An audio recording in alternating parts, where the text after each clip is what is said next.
Thanks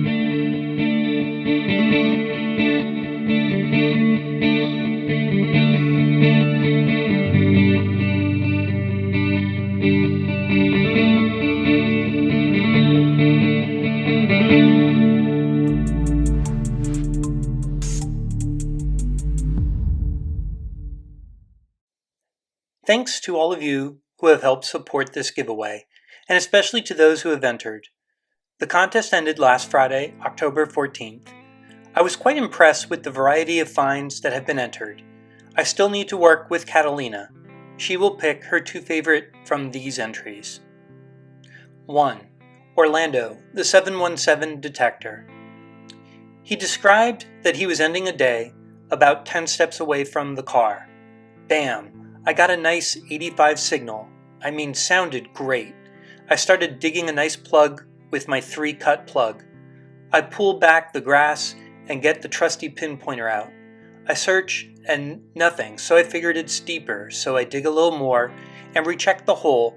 The pinpointer goes off and I kinda see something.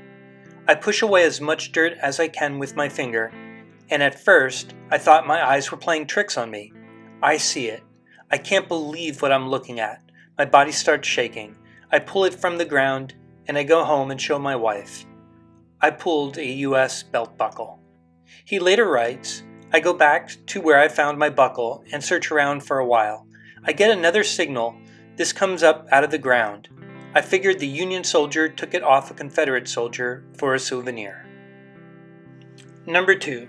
Richard Turley, the treasure charger. As much as I like the coins and the 2 Civil War bullets I found, I think the fishing weight that appears to be made by melting a Civil War bullet in a spoon is my favorite. I see what I believe are the grooves from a mini ball in the item.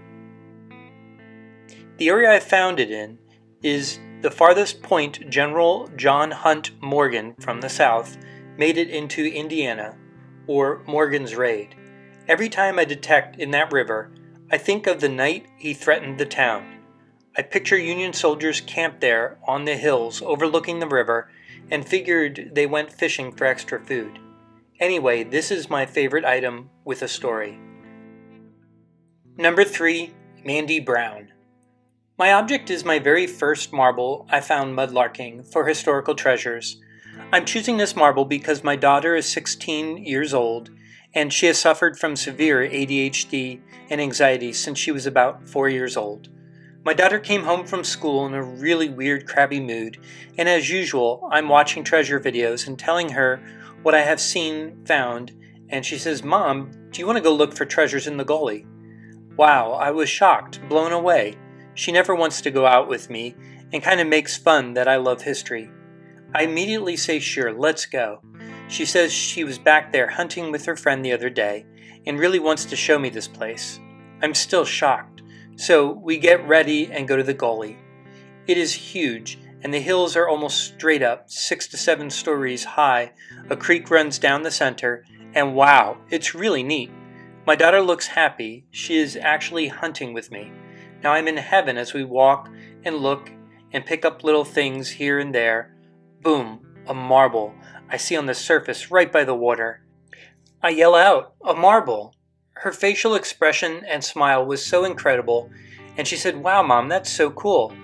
I chose this marble because I will never ever forget the day I found it, because it meant the world to me to have my 16-year-old daughter want to take me out treasure hunting, and we're able to spend time laughing, smiling, and just being together. I don't get much time to spend with her now that she's older, and my goodness, I will look at this marble and remember my daughter took me out the day I found this, and she did what I love to do. Number 4. Dennis Sempal. This cartwheel British coin was found at a public park designed in the 1930s.